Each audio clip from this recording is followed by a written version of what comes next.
बिस्मिल्लाहिर्रहमानिर्रहीम। अस्सलाम वालेकुम नाजरीन, आप देख रहे हैं अवाम बात एंटरटेनमेंट चैनल। चौधरी सोहेब सालिक आपको आपके नए व्लॉग में एपिसोड में आपका मेज़बान खुश आमदीद कहता है। भारतीय अदाकार अक्षय कुमार ने एक इंटरव्यू में बताया कि ट्विंकल खन्ना से पहली मुलाकात एक फ़िल्म के सेट पे हुई थी, जब हम रिकॉर्डिंग के लिए फ़िल्म के सेट पे मौजूद थे और हमारा इंटरेक्शन आपस में कराया गया था।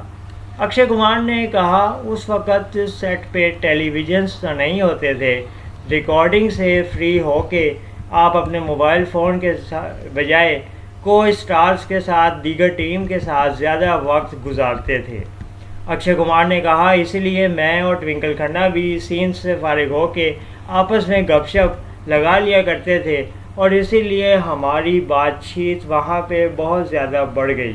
अक्षय कुमार ने बताया, उन दिनों मैं अक्सरियत फ़िल्में ट्विंकल के साथ ही कर रहा था और ये मेरी को स्टार होती थी, को एक्ट्रेस होती थी या हीरोइन होती थी, इसलिए इनसे बहुत ज़्यादा बातें शुरू हो गई और आहिस्ता आहिस्ता हमारी केमिस्ट्री मैच करने लग गई।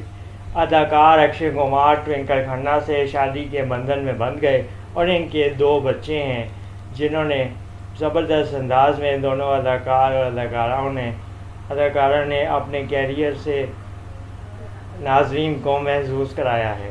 शादी के बाद अक्षय कुमार की बेगम ट्विंकल खन्ना ने कैमरे से ब्रेक ले लिया और इंडस्ट्री को खैरबाद कह दिया और घर पे तवज्जो शुरू कर दी, क्योंकि अक्षय कुमार अभी भी ज़बरदस्त अंदाज में अदाकारी करते हुए नज़र आ रहे हैं और बेहतरीन फिल्मों में अपने जौहर दिखा रहे हैं।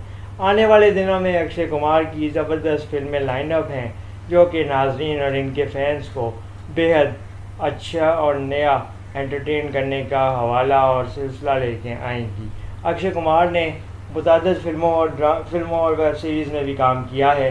अक्षय कुमार भारत के मसाइल और सोसाइटी में नए मसाइल से अवेयरनेस फैलाने के लिए, मसाइल के हल के इदराक के लिए मुख्तलिफ़ मौज़ूआत पर फिल्में बना रहे हैं और इनकी कोशिश है कि मुल्की मसाइल से निकल के आवाम को नई एंटरटेनमेंट के साथ साथ ऐसी सीख भी दी जाए जिससे वो अपनी आने वाली नस्लों के अच्छे मुस्तकबिल का तयन कर सकें।